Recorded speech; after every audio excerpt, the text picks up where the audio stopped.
الحمد لله نحمده ونستعينه ونؤمن به ونتوكل عليه ونعوذ بالله من شرور أنفسنا ومن سيئات أعمالنا من يهده الله فلا مضل له ومن يضلله فلا هادي له أشهد أن لا إله إلا الله وحده لا شريك له وأشهد أن محمدا عبده ورسوله اللهم صل على محمد وعلى آل محمد كما صليت على إبراهيم وعلى آل إبراهيم وبارك على محمد وعلى آل محمد كما باركت على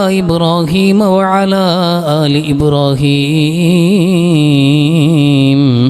إنك حميد مجيد رب اشرح لي صدري ويسر لي أمري واحلل عقدة من لساني يفقه قولي حسبي الله لا إله إلا هو عليه توكلت وهو رب العرش العظيم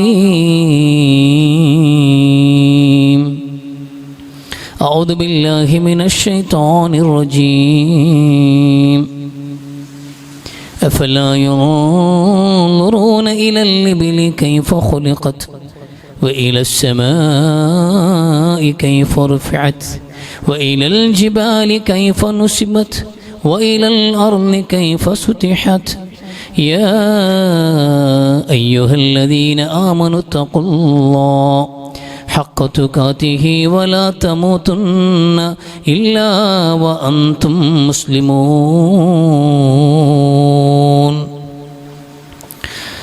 ബഹുമാനരായ സത്യവിശ്വാസിനികളെ, സർവശക്തനായ അള്ളാഹുവിൻ്റെ വിധിവിലക്കുകൾ അനുസരിച്ച് കഴിവിൻ്റെ പരമാവധി ജീവിതത്തിൽ അള്ളാഹുവിനെ തഖ്വാചിത് ജീവിക്കണമെന്ന് ആമുഖമായി എന്നോട് നിങ്ങളോട് വസിയത്ത് ചെയ്യുകയാണ്.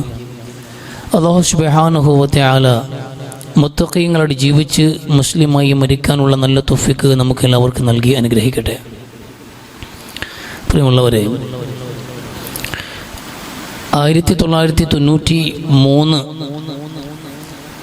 വർഷത്തിൽ ലോകത്ത് ആഫ്രിക്ക എന്ന രാജ്യം ഏറ്റവും വലിയ ശക്തമായ പട്ടിണിയിലേക്കും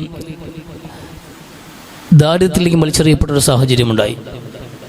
ആഫ്രിക്കൻ ഭൂഖണ്ഡത്തിലെ സുഡാൻ എന്ന രാജ്യമാണ് ഏറ്റവും കൂടുതൽ ശക്തമായ പട്ടിണിയിലേക്ക് വലിച്ചെറിയപ്പെട്ടത്. അനുബന്ധമായി ആ രാജ്യത്തിൻ്റെ സ്ഥിതി വിവരങ്ങൾ പരിഹരിക്കുന്നതിൻ്റെ ഭാഗമായി തന്നെ UN പ്രതിനിധികൾ അവിടെ ദുരിതാശ്വാസ ക്യാമ്പുകൾ ആരംഭിക്കുന്നുണ്ട്. സുഡാൻ്റെ പ്രശ്നങ്ങൾ ലോകത്തിന് മുമ്പിൽ എത്തിക്കാൻ വേണ്ടിയിട്ട് ആഗോള മാധ്യമ പ്രവർത്തകരെല്ലാം തന്നെ അങ്ങോട്ട് ആ വാർത്തകൾ റിപ്പോർട്ട് ചെയ്യുന്നതിൻ്റെ ഭാഗമായി കടന്നു ചെല്ലുന്നുണ്ട്. അത്തരത്തിൽ അവിടെ കടന്നു എന്നൊരു മാധ്യമ പ്രവർത്തകനാണ് കെൽവിൻ കാർട്ടർ. അയാൾ സുഡാനിൽ പശ്ചിമ സുഡാൻ്റെ ഒരു തെരുവിൽ അയാൾ കണ്ടൊരു കാഴ്ച ലോകത്തിൻ്റെ മുമ്പിൽ ഏറ്റവും ശ്രദ്ധേയമായൊരു ഫോട്ടോഗ്രാഫിയായി പുറത്തു കൊണ്ടുവന്നു. ആ കാഴ്ച നമുക്കെല്ലാവർക്കും അറിയാം. ഇന്നും നമ്മൾ ഓർക്കുന്ന, നമ്മുടെ ശ്രദ്ധയിൽ പെട്ടുപോകുന്നൊരു ചിത്രം അദ്ദേഹത്തിൻ്റെ ക്യാമറയിൽ പതിഞ്ഞ ചിത്രമാണ്. ഒരു സുഡാൻ ബാലൻ വിശന്ന് വലഞ്ഞ് അസ്ഥിപഞ്ജരമായി മരണത്തോടടുക്കുന്നൊരു ബാലൻ്റെ ചിത്രം.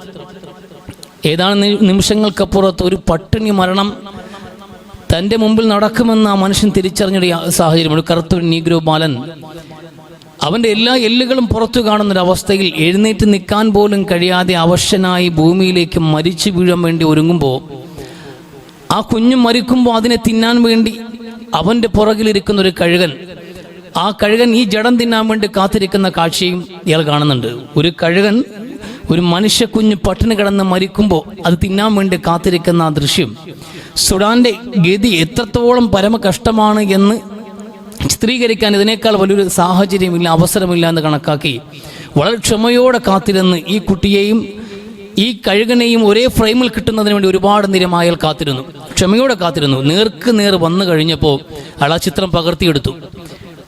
അയാളെ സംബന്ധിച്ചിടത്തോളം ഒരു ഔദ്യോഗിക ജീവിതത്തിൽ ഒരു മാധ്യമപ്രവർത്തകൻ, ഒരു ജേർണലിസ്റ്റ് എന്ന നിലയിൽ അല്ലെങ്കിൽ അതിന് ഫോട്ടോഗ്രാഫർ എന്ന നിലയിൽ അയാൾക്ക് കിട്ടിയ ഏറ്റവും മഹത്തായ വിജയവും നേട്ടവുമായിരുന്നു അത്.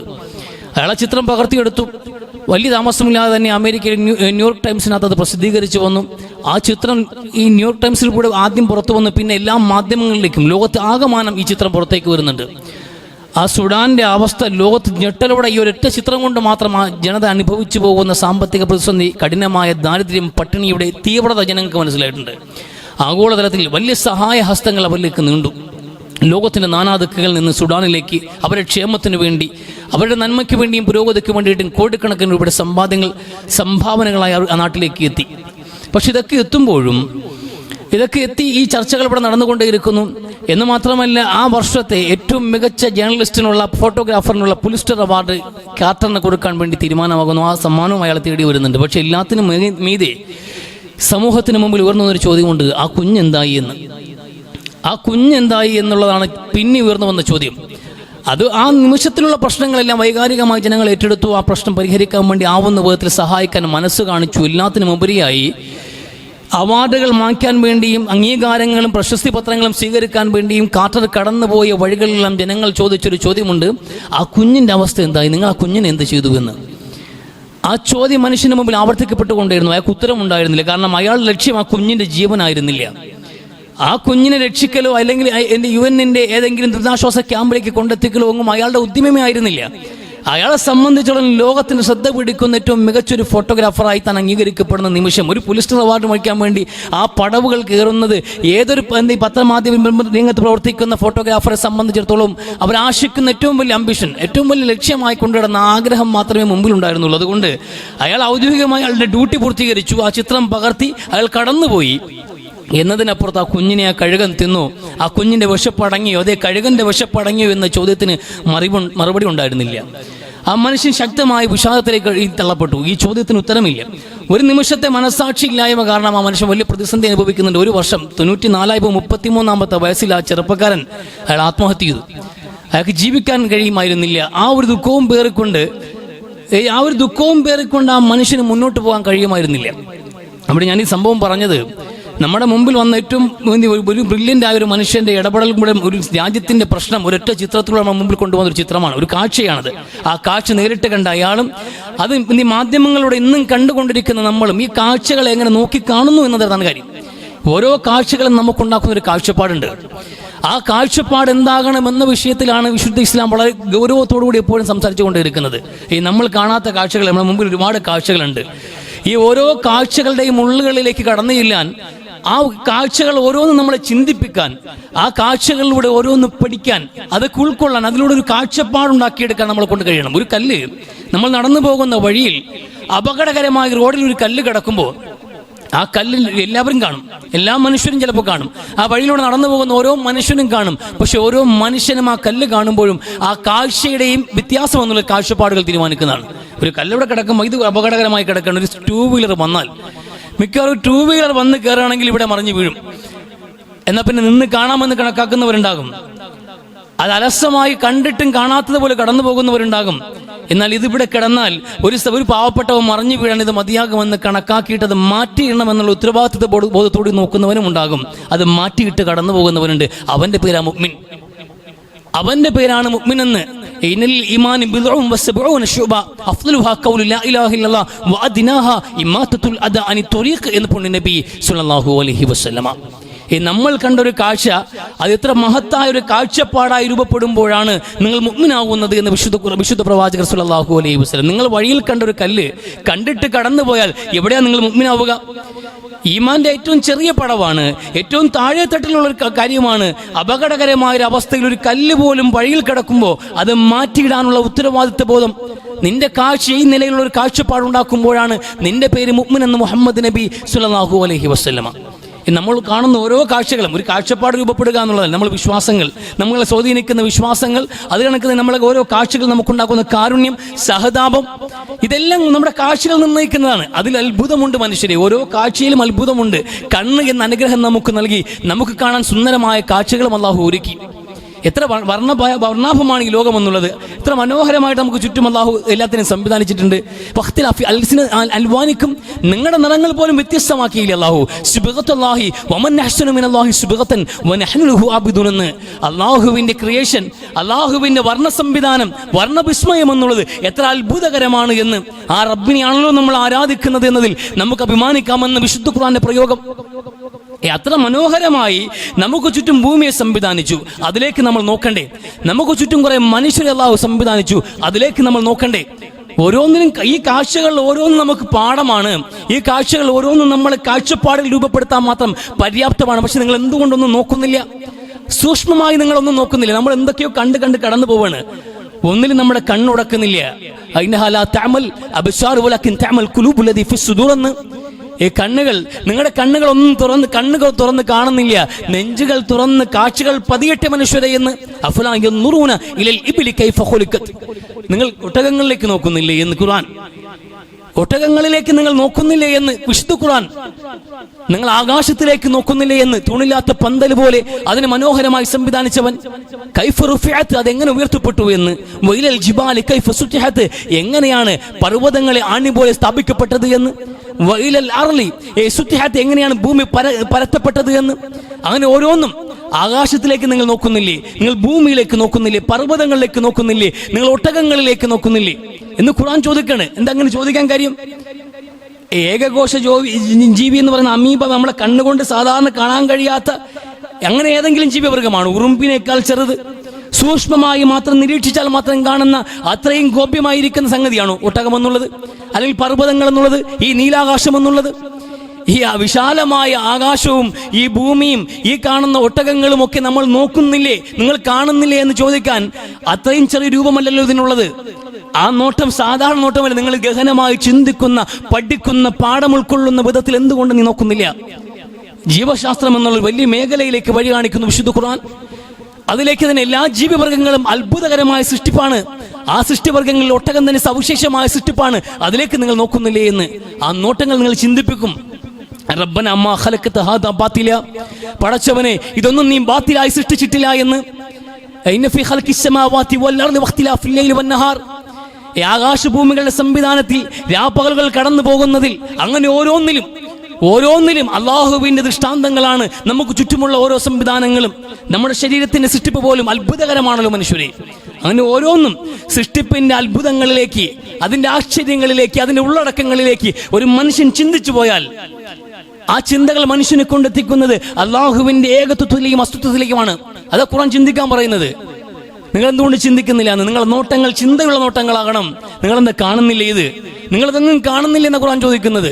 ദൈവമില്ല എന്ന് പറയുന്നവർ, ദൈവവിശ്വാസം എന്നുള്ളത് അത് നീ കാലഹരണപ്പെട്ടു പോയ പ്രാചീന കാലഘട്ടത്തിലെ മനുഷ്യന്റെ അവസ്ഥയാണെന്ന് പറയുന്നവർ, പുരോഗമന കാലഘട്ടത്തിൽ ദൈവവിശ്വാസങ്ങൾ അതൊരിക്കലും അംഗീകരിക്കപ്പെടാൻ കഴിയില്ല എന്ന് ചിന്തിക്കുന്നവർ, ആ ചിന്തിക്കുന്നവരോട് ചിന്തയുടെ ചെപ്പ് തുറക്കാൻ നോക്ക്. നിങ്ങൾ ഇത് കാണുന്നില്ലേ എന്ന്? അഫലം യസീറു ഫിൽ അർള്, നിങ്ങൾ ഭൂമിയിലൂടെ സഞ്ചരിക്കുന്നില്ലേ എന്ന്. ഫയൻദുറു കൈഫ ബദഅൽ ഖൽഖ്, എങ്ങനെയാണ് സൃഷ്ടിപ്പ് തുടങ്ങി വെച്ചതെന്ന് നിങ്ങൾ കാണുന്നില്ലേ എന്ന് ഖുർആൻ ചോദിക്കുകയാണ്. നിങ്ങൾ എന്തുകൊണ്ട് നിങ്ങൾ സഞ്ചരിക്കുന്നില്ല? യാത്ര ചെയ്യാൻ ഏറ്റവും കൂടുതൽ പറയുന്ന ഗ്രന്ഥമാണ് വിശുദ്ധ ഖുർആൻ. മനുഷ്യനോട് യാത്ര ചെയ്യാൻ എത്രയോ നിങ്ങൾ സഞ്ചരിക്കുന്നില്ലേ? നിങ്ങൾ സഞ്ചരിക്കൂ എന്ന് എത്രയോ അടുത്ത് കാണാൻ കഴിയും. നിങ്ങൾ ഭൂമിയിലൂടെ പരക്കെ സഞ്ചരിക്കണം. ഒരുപാട് കാഴ്ചകൾ നിങ്ങൾക്ക് ഇവിടെ കാണാനുണ്ട് എന്ന്, ഒരുപാട് കാഴ്ചകൾ നിങ്ങൾക്ക് കാണാനുണ്ട് എന്ന് വിശുദ്ധ ഖുർആൻ. അങ്ങനെ നിങ്ങൾ കാണുമ്പോൾ ആ കാഴ്ചകൾ ഓരോന്നും നിങ്ങൾക്ക് ഓരോ തരത്തിൽ നിങ്ങളെ അതിൻ്റെയും സ്വാധീനിക്കും.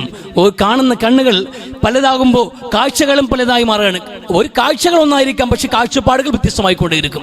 എല്ലാവരും ഒരേ സമയത്ത് ഓരോ മനുഷ്യനും കടൽ നോക്കുമ്പോൾ ഓരോരുത്തരുടെയും കാഴ്ചപ്പാടുകൾ വ്യത്യസ്തമാകും. അള്ളാഹുവിന്റെ അത്ഭുതകരമായ ദൃഷ്ടാന്തങ്ങൾ, ആകാശം, ഭൂമി, സമുദ്രം, ഇതിലേക്ക് നിങ്ങൾ ശ്രദ്ധയോടെ നോക്കിയിരുന്നു നോക്കൂ. നമ്മുടെ ജീവിതത്തിന്റെ പ്രശ്നത്തിന്റെ ഭാരം പോലും കുറയുന്നത് കാണാം. വലിയ സങ്കീർണമായ പ്രശ്നങ്ങളിൽ പെട്ടുപോയ മനുഷ്യർക്ക് ഹൃദയത്തിന് ശാന്തി കിട്ടാൻ അള്ളാഹുവിന്റെ അത്ഭുതകരമായ പടപ്പുകളിലേക്ക് നോക്കിയിരുന്നാൽ പോലും കഴിയും. അള്ളാഹുവിന്റെ ആയാത്തുകളിലേക്ക് ഗഹനമായി ചിന്തിച്ചുകൊണ്ട് കണ്ണു നട്ടിരിക്കുന്ന മനുഷ്യന് അള്ളാഹുമായിട്ടുള്ള ആ ദിക്റിലേക്ക് കടന്നു വരുന്നത്, ആയാത്തുകളിലേക്ക് നോക്കിയിരിക്കുന്ന മനുഷ്യന് ഹൃദയത്തിലേക്ക് അള്ളാഹു ശാന്തി നിക്ഷേപിക്കും. അത് അള്ളാഹുവിന്റെ അത്ഭുതകരമായ ഇടപെടലാണ്.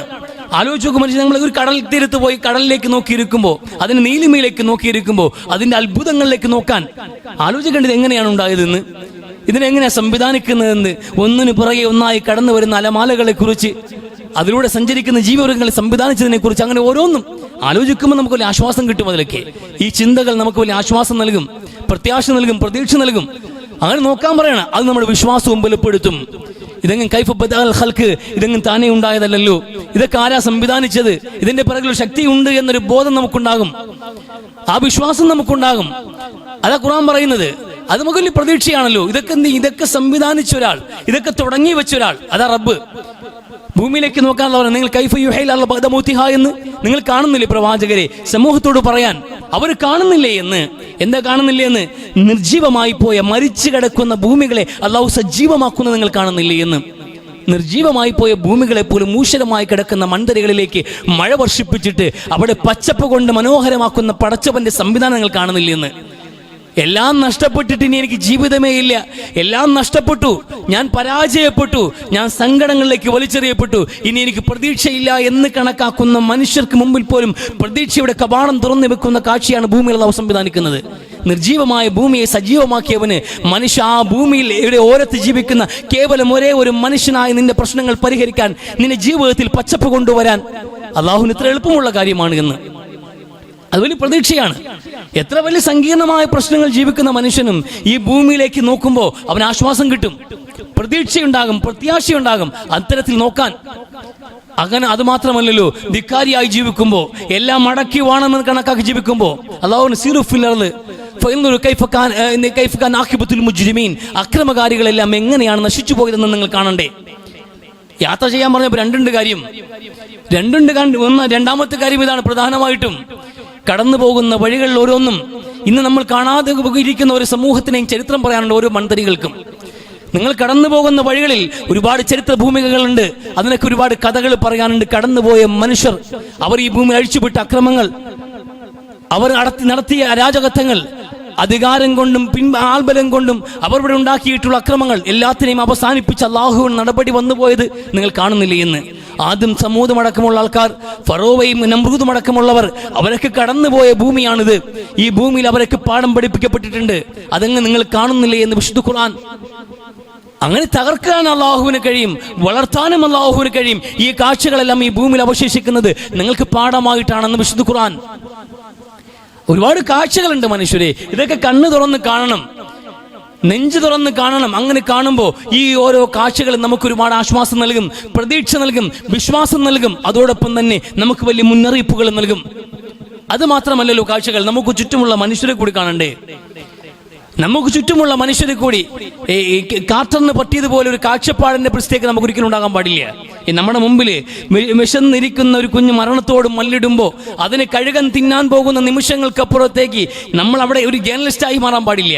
ഞാനൊരു ഫോട്ടോഗ്രാഫർ അല്ല, ഞാനൊരു പച്ച മനുഷ്യനാണ് എന്ന ബോധമല്ലേ ഉണ്ടാകേണ്ടത്.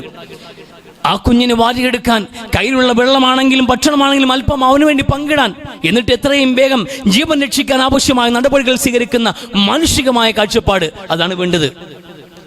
നമുക്ക് ചുറ്റുമുള്ള മനുഷ്യരെ കാണാൻ കഴിയണം. വാപ്പയും ഉമ്മയും ഇല്ലാത്തൊരു കുഞ്ഞ് പെരുന്നാൾ ദിനത്തിൽ അനാഥനായി നിൽക്കുമ്പോൾ അനാഥനെ കൈ പിടിച്ചിട്ട് നിനക്ക് ഞാനുണ്ട്, വാപ്പയായി ഞാനുണ്ട്, ഉമ്മയായി എൻ്റെ ഭാര്യയുമുണ്ട് എന്ന് പറഞ്ഞ് വീട്ടിലേക്ക് പിടിച്ചു കൊണ്ടുപോയ പ്രവാചകർ മുഹമ്മദ് നബി സ്വല്ലല്ലാഹു അലൈഹി വസല്ലമയുടെ കാഴ്ചപ്പാട് നമുക്ക് വേണ്ടത്. അതാ വേണ്ട നമുക്ക്. ആരുമില്ലാത്തവന് ഞാനുണ്ട് എന്ന് പറയുന്ന കാഴ്ചപ്പാട്, ആ കാഴ്ചപ്പാടാണ് നമുക്ക് വേണ്ടത്. എൻ്റെ വീട്ടിൽ ഞാനും എൻ്റെ കുടുംബവും ഇന്ന് സമൃദ്ധമായൊരു പെരുന്നാൾ ആഘോഷിക്കും. ആരാന്റെയും പ്രശ്നങ്ങൾ എൻ്റെ പ്രശ്നമല്ല, വല്ലവന്റെയും കണ്ണീർ എനിക്ക് കാണേണ്ടതില്ല, ലോകത്തിന്റെ നിലവിളികൾ എനിക്ക് കേൾക്കേണ്ടതില്ല എന്നതല്ല ഒരു മുസ്ലിമിന്റെ നിലപാടാകേണ്ടത്. അത് നല്ല കാഴ്ചപ്പാടല്ല, അത് നല്ല കാഴ്ചപ്പാടല്ല. കഷ്ടപ്പെടുന്നവനെ കാണാൻ കഴിയണം, ബുദ്ധിമുട്ടുന്നവനെ കാണാൻ കഴിയണം, കരയുന്ന കണ്ണീര് കാണാൻ കഴിയണം. ലോകത്തിന്റെ കണ്ണീരിനൊപ്പം നമുക്ക് കണ്ണീർ ഒഴുക്കാൻ കഴിയണം. അതാണ് കാഴ്ചപ്പാടെന്നുള്ളത്. അങ്ങനെ ഒരു കാഴ്ചപ്പാട് രൂപപ്പെടുമ്പോൾ ലോകത്തിന്റെ ഓരോ സങ്കട കാഴ്ചകളും നമ്മുടെ തന്നെ പ്രശ്നങ്ങളായി നമുക്ക് തോന്നും. അവനാണ് യഥാർത്ഥ മുഅ്മിൻ എന്നുള്ളത്. അവനാണ് യഥാർത്ഥ മുഅ്മിൻ. ഏറ്റവും നല്ല പൗരബോധമുള്ള വിശ്വാസിയെ കുറിച്ച് അല്ലാഹു റസൂൽ പറഞ്ഞപ്പോഴെല്ലാം പറഞ്ഞത് ലാ യുഅ്മിനു അഹദുകും ഹത്താ യുഹിബ്ബു ലി അഖീഹി മാ യുഹിബ്ബു നഫ്സിഹി എന്ന്. തനിക്ക് വേണ്ടി താൻ ആഗ്രഹിക്കുന്നതെല്ലാം തന്റെ സഹോദരന് വേണ്ടിയും ആഗ്രഹിക്കുക. തന്നെ പ്രയാസപ്പെടുത്തുന്നതെല്ലാം തന്റെ സഹോദരനും പ്രയാസമുണ്ടാക്കുന്നു എന്ന് തിരിച്ചറിയുക. അത്തരം ഒരു മാനസിക ബോധം, ഒരു സാമൂഹിക ബോധം ഒരു മനുഷ്യൻ ഉൾക്കൊള്ളുമ്പോഴാണ് അവൻ മുഅ്മിനാവുക എന്ന് പുണ്യ നബി സ്വല്ലല്ലാഹു അലൈഹി വസല്ലമ. വിശ്വാസപരമായും മതപരമായും സാമൂഹികമായും നമ്മൾ കാണുന്ന ഓരോ കാഴ്ചകളും നമ്മളെ സ്വാധീനിക്കുകയും മനോഹരമായ ഒരു ജീവിത കാഴ്ചപ്പാട് നമുക്ക് രൂപപ്പെടുത്തുകയും ചെയ്യുന്നുണ്ടെങ്കിൽ മാത്രമാണ് നമ്മുടെ പേർ മുഅ്മിൻ. അല്ലാതെ നമ്മൾ നമസ്കരിച്ചത് കൊണ്ട് മാത്രം നമ്മൾ വിശ്വാസിയാകില്ല. നമുക്ക് ചുറ്റുമുള്ളതിനെ കാണാൻ കഴിയണം, അവശ്യ വിഭാഗങ്ങളെ കാണാൻ കഴിയണം. അല്ലാഹുവിന്റെ റസൂൽ സ്വല്ലല്ലാഹു അലൈഹി വസല്ലം തങ്ങളുടെ ജീവിതം നോക്കൂ നിങ്ങൾ, സ്വഹാബത്തിനെ പഠിപ്പിച്ച കാഴ്ചകൾ നോക്കൂ നിങ്ങൾ, അവരോരോരുത്തരുടെയും ജീവിതത്തിന്റെ ആ നിലവാരം നിങ്ങൾ നോക്കൂ. അവരുടെ സങ്കടത്തിന് വേണ്ടി രാത്രി ഉറക്കമുളച്ചിരിക്കുന്ന ഉമറിനെയും അബൂബക്കറിനെയും ഉണ്ടാക്കിയത് അല്ലാഹുവിന്റെ പ്രവാചകന്റെ അധ്യാപനമാണ്. മറ്റൊരാളുടെ ആവശ്യത്തിന് വേണ്ടി സ്വന്തം ഉറക്കവും ശാരീരികമായ ആവശ്യങ്ങൾ പോലും മാറ്റിവെച്ചിട്ട് ഒരു വീട്ടമ്മയുടെ സങ്കടം മാറ്റാൻ വേണ്ടി ഉറക്കമിളക്കുക, ഒരു യാത്രക്കാരന്റെ വിശപ്പടക്കാൻ വേണ്ടി ഉറക്കമിളക്കുക, ഒരു ഗർഭിണിയുടെ പ്രസവം എടുക്കാൻ വേണ്ടിയിട്ട് അമീറുൽ മുഅ്മിനീൻ ഒരു ഇസ്ലാമിക് റിപ്പബ്ലിക്കിന്റെ അധിപൻ കാവലിരിക്കുക, സ്വന്തം ഭാര്യയെ വൈറ്റാട്ടിയായി നിർത്തുക. ചരിത്രത്തിൽ എത്രയോ മുഹൂർത്തങ്ങൾ കാണാൻ കഴിയും. അവരുടെ സങ്കടങ്ങൾ കണ്ടിട്ട്, പ്രശ്നങ്ങൾ കണ്ടിട്ട് ഇത് നമ്മുടെ തലയിൽ ആവണ്ടെന്ന് കണക്കാക്കി മാറിപ്പോകുന്നവരല്ല അവർ. അത് നമ്മൾ അങ്ങനെ കണക്കാക്കുന്നത്. എന്തുകൊണ്ട് നമ്മൾ ബന്ധങ്ങളിൽ അകന്നു നിൽക്കുന്നു അറിയുമോ? നമുക്ക് കുറെ ബന്ധങ്ങളും ബന്ധുക്കളും ഒക്കെയുണ്ട്, നമുക്ക് കുറെ കൂട്ടുകാരും ബന്ധങ്ങളും ഒക്കെ ഉണ്ട്. എന്നിട്ടും എല്ലാവരിൽ നിന്നും മാറി നിൽക്കുന്നതിന്റെ കാര്യം നമ്മുടെ മണ്ടയിലാകുമെന്ന് പേടിച്ചിട്ടാ, ബാധ്യതയാകുമെന്ന് പേടിച്ചിട്ടാ. മിണ്ടണം, പിന്നെ മിണ്ടിയാ പറയുമ്പോൾ ആവശ്യങ്ങൾ പറയും, പോയം വെച്ചെന്ന് നിൽക്കണം, ചിലപ്പോൾ പൈസ കൊടുക്കേണ്ടി വരും, ആളായിട്ട് നിൽക്കേണ്ടി വരും. നമുക്ക് നേരമില്ലാന്ന്, നമുക്ക് ആവശ്യത്തിന് പണം കഴിയുന്നില്ല. അപ്പൊ അവന്റെ ആവശ്യത്തിന് ഞാൻ പണം ചിലവാക്കണം, അവന്റെ ആവശ്യത്തിന് ഞാൻ പോയി നിൽക്കണം. ഇതൊക്കെ കണക്കാക്കിയിട്ട് മനുഷ്യൻ ഓടി ഒളിക്കാണ്, ബന്ധങ്ങളിൽ നിന്ന് അകന്നകന്ന് പോവുകയാണ്. ഈ ഭാര്യയും ഭർത്താവും നമ്മൾ പരസ്പരം നോക്കിയാൽ ആ നോട്ടത്തിന് പോലും പുണ്യമുണ്ട് എന്ന്, ഉമ്മയുടെ മുഖത്തേക്ക് നോക്കിയിരുന്നാൽ ആ നോട്ടത്തിനും പുണ്യമുണ്ട് എന്ന്, മനുഷ്യരെ ഈ കാഴ്ചകൾക്ക് പോലും നന്മയുണ്ട്. സങ്കടപ്പെടുന്ന മനുഷ്യരിലേക്ക് നോക്കാൻ, അവശ്യ വിഭാഗത്തിലേക്ക് നോക്കാൻ ആ കാഴ്ചയിൽ പോലും നന്മയുണ്ട്. കാരുണ്യത്തിന്റെ നോട്ടമുണ്ട്. വിശ്വാസികൾ കാണുമ്പോൾ പരസ്പരം നോക്കി സലാം പറഞ്ഞാൽ, തപസ്സുമെന്ന് പരസ്പരം നോക്കുമ്പോൾ തൊലാഖത്തുൽ വജ്ഹി എന്നാണ്, മുഖം പ്രസന്നതയോടുകൂടി വിശ്വാസികൾ പരസ്പരം നോക്കിയാൽ അതിന് സ്വതക്കയുടെ കൂലിയുണ്ട് എന്ന് പുണ്യ നബി സ്വല്ലല്ലാഹു അലൈഹി വസല്ലം. പുഞ്ചിരിച്ചുകൊണ്ട് പരസ്പരം പ്രസന്നമായ മുഖത്തോടുകൂടി പരസ്പരം നോക്കിയാൽ ആ കണ്ണുകൾ തമ്മിൽ കൂട്ടിമുട്ടുമ്പോൾ, കൈകൾ തമ്മിൽ ഉരസുമ്പോൾ അവരുടെ പാപങ്ങൾ പുറത്തു കൊടുക്കുന്ന ഒരു പടച്ചവനുണ്ട് എന്ന്. എത്ര കാരുണ്യവാനാണ് റബ്ബ് എന്നുള്ളത്. മനുഷ്യബന്ധങ്ങളെ എത്ര മനോഹരമായിട്ടാണ് ഇസ്ലാം വിലയിരുത്തുന്നത്. രണ്ട് വ്യക്തികൾ പരസ്പരം കണ്ടൊന്ന് നോക്കി ചിരിച്ചു, അവർ പരസ്പരം കൈ കൊടുത്തു, അവർ പിരിഞ്ഞു പോകുമ്പോൾ അവരുടെ പാപങ്ങൾ പുറത്തു കൊടുക്കാനുള്ള പ്രത്യേകമായ അല്ലാഹുവിന്റെ ഉത്തരവുണ്ടാകുന്നു മലക്കുകൾക്കെന്ന് പ്രവാചകർ സ്വല്ലല്ലാഹു അലൈഹി വസല്ലമ. എത്ര കാരുണ്യമാണ് അല്ലാഹുവിനുള്ളത്. സ്നേഹത്തോടെ മനുഷ്യർ ചേർന്നിരിക്കുമ്പോൾ ആ സ്നേഹം കണ്ട് അല്ലാഹുവിന് കാരുണ്യം ഉണ്ടാകുന്നുണ്ടെങ്കിൽ, അല്ലാഹുവിന്റെ കാരുണ്യത്തിന്റെ നോട്ടം നമുക്കിടയിൽ ഉണ്ടാകുന്നുണ്ടെങ്കിൽ അത്ഭുതകരമാണ് മനുഷ്യരെ ഈ കാഴ്ച. നമ്മൾ പരസ്പരം കാണുന്നു, ആ കാഴ്ചയിൽ നമുക്ക് പരസ്പരം സ്നേഹമുണ്ട്, കാരുണ്യമുണ്ട്. അങ്ങനെ നമ്മൾ പരസ്പരം നോക്കിയാൽ മൂന്നാമതൊരാൾ നമ്മൾ നോക്കാനുണ്ട് എന്ന്, അത് അല്ലാഹു ആണെന്ന് അതാണ് റസൂൽ പറഞ്ഞത്. നിങ്ങൾ രണ്ടുപേരെയും വേറെ ആൾ കൂടി നോക്കിയിട്ടുണ്ട് എന്ന്, കാരുണ്യത്തോടെ സ്നേഹത്തോടെ നിങ്ങൾ രണ്ടുപേരെയും നോക്കി മറ്റൊരാൾ കൂടിയുണ്ട് എന്ന്, അത് അല്ലാഹു ആണെന്ന് പുണ്യ നബി സ്വല്ലല്ലാഹു അലൈഹി വസല്ലം. അല്ലാഹുവിന്റെ സ്നേഹത്തിന്റെ, അല്ലാഹുവിന്റെ കാരുണ്യത്തിന്റെ നോട്ടം അത് നമ്മുടെ മേൽ പതിയാൻ ഈ കണ്ണുകൾ തീഷ്ണതയോടെ തീവ്രമായി ശത്രുക്കളെ പോലെ എല്ലാവരെയും നോക്കിയാൽ കഴിയില്ല. സ്നേഹത്തോടെ നോക്കാൻ കഴിയണം, കാരുണ്യത്തോടെ നോക്കാൻ കഴിയണം, കണ്ണീരൊക്കെ ഒഴുക്കുന്നവനെ കാണാൻ കഴിയണം, സങ്കടപ്പെടുന്നവനെ കാണാൻ കഴിയണം, നഷ്ടങ്ങൾ സഹിച്ച് തോറ്റു നിൽക്കുന്നവനെയും കാണാൻ കഴിയണം. അങ്ങനെ കാണാൻ കഴിയുമ്പോഴാണ്, വെറും കാഴ്ചയാകാൻ പാടില്ലല്ലോ, അതൊരു കാഴ്ചപ്പാടാക്കി മാറിയിട്ട് അവനെ ചേർത്ത് പിടിക്കാൻ കഴിയണം. അപ്പോഴാണ് നമ്മൾ ഏറ്റവും നല്ല വിശ്വാസിയാവുക, അവിടെയാണ് മുഅ്മിനാവുക. എന്ന് അല്ലാഹു റസൂൽ പറഞ്ഞതുപോലെ അതാണ് ഏറ്റവും താഴെപ്പടിയുള്ള ഈമാൻ. ഒരു സാധാരണക്കാരനായ പൗരന്റെ കാലിൽ തട്ടിയിട്ട് അവന് നഖമിളകി പോകാൻ സാധ്യതയുണ്ട് എന്ന് കണക്കാക്കിയിട്ട് വഴിയിൽ കിടക്കുന്ന കല്ലെടുത്ത് നിങ്ങൾ മാറ്റിയെങ്കിൽ അതാണ് ഈമാന്റെ കാഴ്ചപ്പാട്, അതാണ് വിശ്വാസിക്ക് വേണ്ട കാഴ്ചപ്പാട് എന്ന് പുണ്യ നബി സ്വല്ലല്ലാഹു അലൈഹി വസല്ലമ. അതുകൊണ്ട് ഗൗരവത്തോടെ ചിന്തിക്കുക. അല്ലാഹു നമുക്ക് ചുറ്റുമുണ്ടാക്കിയ കാഴ്ചകളിൽ അത്ഭുതങ്ങൾ കാണാൻ കഴിയുക. കാഴ്ചകൾ അത്ഭുതമുണ്ട്, ആശ്ചര്യമുണ്ട്, നമ്മളെ സ്വാധീനിക്കുന്ന, നമുക്കൊരു കാഴ്ചപ്പാടുണ്ടാക്കുന്ന കാഴ്ചകളുണ്ട്. അങ്ങനെ ഒരുപാട് കാഴ്ചകളുണ്ട്. ഓരോന്നും ശ്രദ്ധയോടെ നോക്കാനും അതൊക്കെ പരിഗണിക്കാൻ നമ്മളെ കൊണ്ട് കഴിയണം. അല്ലാഹു സുബ്ഹാനഹു വ തആല ചിന്തിച്ച് പ്രവർത്തിക്കാൻ തൗഫീഖ് നൽകി അനുഗ്രഹിക്കട്ടെ.